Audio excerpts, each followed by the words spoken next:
Some places were not abandoned by accident. They were closed, sealed, and quietly left behind for reasons no one fully explained. Across the United Kingdom, there are locations where something doesn't quite add up. Villages that emptied too suddenly, sites that were shut without warning, and places where the past still feels disturbingly close. What really happened in these locations, and why were they never meant to be revisited? There are places history tried to forget, and stories that were never meant to be told. But the deeper you look, the harder they are to ignore. This is buried truth. They chose to stay, even as death surrounded them. In 1665, a small village in Derbyshire became the centre of something few communities would ever face, and even fewer would willingly accept. Am was quiet, remote, and tightly knit. But everything changed when a single delivery arrived from London. Inside that parcel was cloth. Hidden within it, fleas carrying the bubonic plague. At first, the deaths were isolated. A villager fell ill, then another. But it didn't take long for the pattern to become clear. The infection was spreading, and fast. Fear grew quickly, because everyone understood what this meant. The plague had already devastated London. Entire streets emptied. Thousands were gone. Am now faced the same fate. But what happened next was something no one expected. Rather than fleeing, rather than trying to escape the spreading sickness, the villagers made a decision that would define their history forever. They chose to isolate themselves completely. A boundary was created around the village. No one was allowed in, no one was allowed out. Food and supplies were left at the edge of the perimeter by neighboring communities, often exchanged through stones soaked in vinegar, believed to slow the spread of infection. It was one of the earliest forms of quarantine ever recorded, but it came at a cost. As the weeks passed, the number of deaths rose. Families lost multiple members, homes were left empty, graves were dug by those who knew they might be next. And yet, no one broke the quarantine. They stayed, not because they didn't want to leave, but because they knew that if they did, the disease would spread beyond Am. They would carry it to nearby towns, to cities, to people who had no idea what was coming. So they remained where they were and faced it. By the time the outbreak ended, nearly half the village had died. Even now, centuries later, Am still carries the weight of what happened there.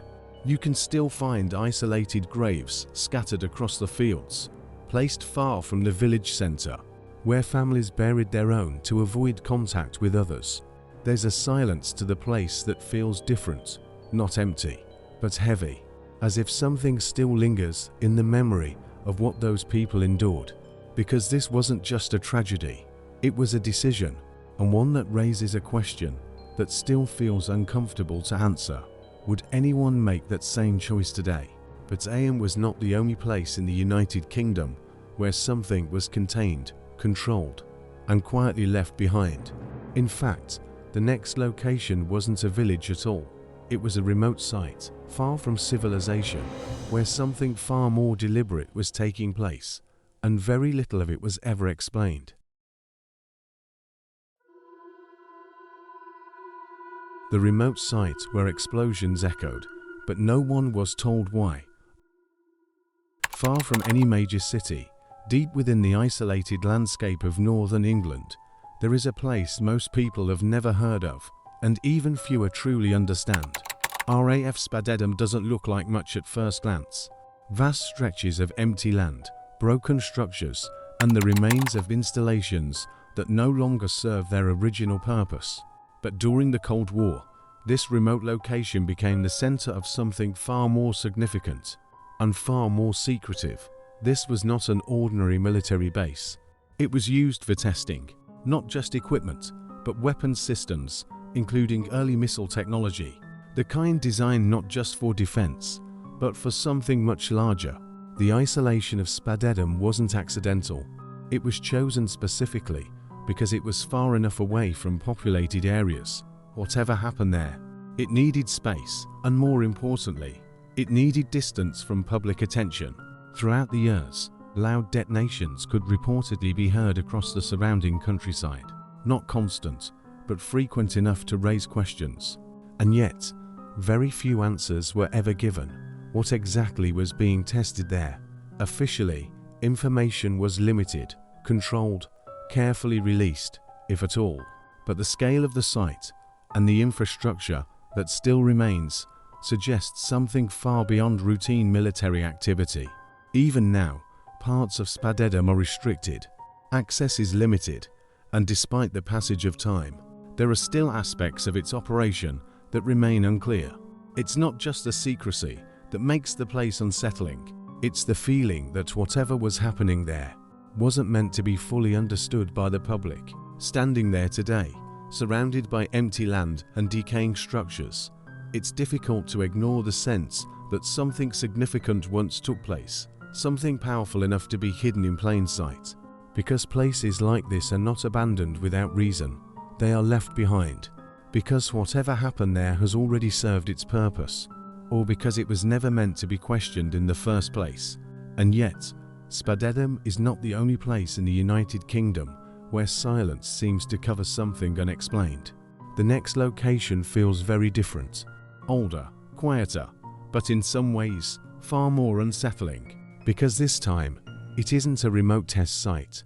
It's a place where the dead were meant to rest, but where something never quite did.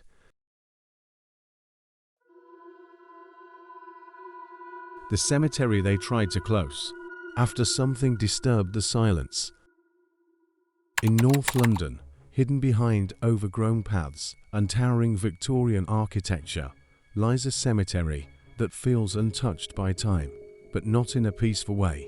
Highgate Cemetery was opened in 1839, designed as a grand resting place for the dead for decades. It was exactly that. Elaborate tombs, winding pathways, and carefully maintained grounds gave it an almost serene atmosphere. But as the years passed, that changed. By the mid-20th century, parts of the cemetery had fallen into neglect. Maintenance declined, sections became overgrown, and access to certain areas was restricted. What had once been orderly began to feel forgotten, and then reports started to emerge. Visitors spoke of an overwhelming sense of unease, not just discomfort, but the feeling of being watched. Some claimed to see figures moving between the graves, shapes that didn't quite match anything human. Others described sudden drops in temperature, or the distinct sensation that they weren't alone, even when the paths were empty. At first, these accounts were dismissed, but they didn't stop. In the late 1960s and early 1970s, the stories intensified. Local residents began reporting strange occurrences around the cemetery at night. Dark figures, unexplained sounds, and in some cases, sightings that quickly turned into something far more specific. Descriptions of a tall, shadow-like presence moving silently through the grounds. It became known as the Highgate Vampire. Whether the name was exaggerated or not, the attention it drew was very real. Interest grew rapidly, drawing crowds, investigators, and curiosity seekers. But what followed only made things more unsettling. Groups began entering the cemetery after dark, attempting to find evidence. Some claimed they did, others left with stories they refused to fully explain. Eventually, the situation escalated to the point where authorities had to intervene. Access to certain parts of the cemetery became more strictly controlled. What had already been partially closed became even more restricted. Not everything was open to the public anymore, and that only added to the mystery, because places don't become restricted without reason. Even today, while parts of Highgate Cemetery are open during the day, large sections remain off limits unless guided access is arranged. And despite efforts to restore and maintain it, the atmosphere hasn't entirely changed. There is still something about the place that feels unsettled, not necessarily dangerous, but not entirely at rest either. Because when a place built for silence becomes the center of so many unexplained accounts, it raises a question that is difficult to ignore. Was it ever just a cemetery?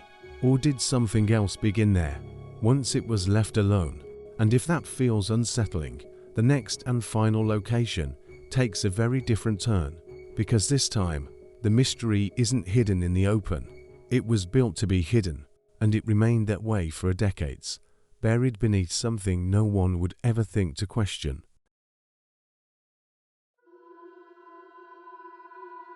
The hidden bunker beneath an ordinary house, built for the end of everything. At first glance, it looks completely ordinary, a small bungalow, sitting quietly in the countryside of Essex. Nothing about it stands out, no warning signs, no visible security, nothing that would suggest anything unusual beneath it. But that was exactly the point, because hidden below that simple structure lies one of the most secretive Cold War installations in the United Kingdom. Kelvedon Hatch was designed to be invisible. Beneath the surface, stretching deep underground, is a vast nuclear bunker, built to house government officials in the event of a nuclear war. A place where decisions would be made while everything above ground ceased to exist. The entrance was concealed. The purpose was classified, and for years, the existence of the bunker remained largely unknown to the public. Those who lived nearby had no real understanding of what was beneath their feet. And that raises an uncomfortable question. How many people passed by that house, completely unaware of what was hidden just below them? Inside, the bunker was fully equipped. Communication rooms, dormitories, operations centers, everything needed to maintain control, or at least the illusion of it, during a nuclear crisis. But like many places built during that time, it also carried a deeper implication. It wasn't built for survival. It was built for continuation, not for the public, for those in charge. And that distinction is what makes it unsettling, because while thousands above ground would have been left exposed, a small number below would have been protected, watching events unfold from a distance they could never truly escape. Eventually, as the Cold War came to an end, the bunker was decommissioned. Its purpose no longer needed, its existence no longer hidden, but the structure remains, silent, intact, preserved in a way that feels almost unnatural, as if it could still be used at any moment. Walking through it today doesn't feel like visiting history. It feels like stepping into something that was waiting for a moment that, fortunately, never came. But the fact that it was built at all leaves behind a question that is difficult to ignore. Not what it was used for, but how close it may have come to being used. Across this video, we've explored 4 real mysteries hidden across the United Kingdom, places that were abandoned, sealed, or left behind under circumstances that still don't fully make sense. But now I want to hear from you. Which of these places do you think is the most unsettling? The village that chose isolation, the remote site where testing remained secret, the cemetery where something may never have rested, or the bunker built beneath the surface, hidden in plain sight? And more importantly, do you think these places were simply forgotten by time, or intentionally left behind? Let me know in the comments. And if you want to explore more real stories like these, don't forget to subscribe, because some truths stay buried for a reason, and we're only just beginning to uncover them.